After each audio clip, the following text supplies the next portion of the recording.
Imagine a future where devastating genetic diseases could be stopped before a baby is even born. Sounds like science fiction, right? But in Britain, that future is already here. Recently, 8 healthy babies were born using a groundbreaking technique that actually uses DNA from 3 different people to give them the best possible start in life. Let me break down how this works and why it's such a big deal. Most of your DNA, the stuff that decides your hair color, your smile, your talents, comes from your parents. But there's a tiny bit of DNA hiding in your cell's power plants called mitochondria.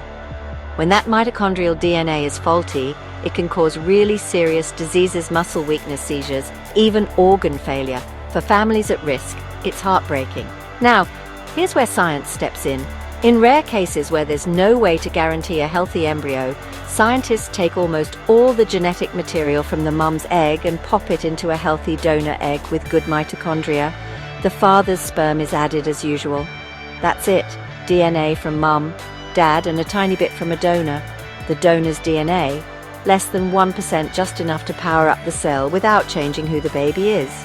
So why is this so huge?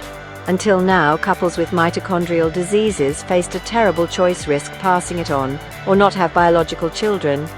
With this new technique, there's finally hope.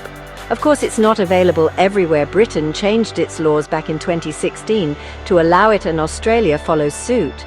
But in places like the US, it's still banned because of concerns about altering embryos in ways that could be passed down. It's a real ethical debate. The science is careful. Every couple needs special approval, and researchers are monitoring the babies as they grow. So far, out of 22 patients in the latest study, 8 healthy babies have been born and 1 more is on the way. Some critics worry about the unknowns. Could this affect future generations in ways we can't predict? Maybe. But for families staring down the barrel of a deadly disease, it's a lifeline.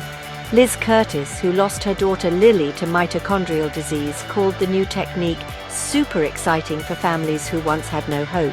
This is what science does best. It gives us choices and a fighting chance to rewrite the story for the next generation. The journey isn't over, but for these 8 babies and their families, it's a brand new chapter. Could the rest of the world follow Britain's lead? Only time will tell.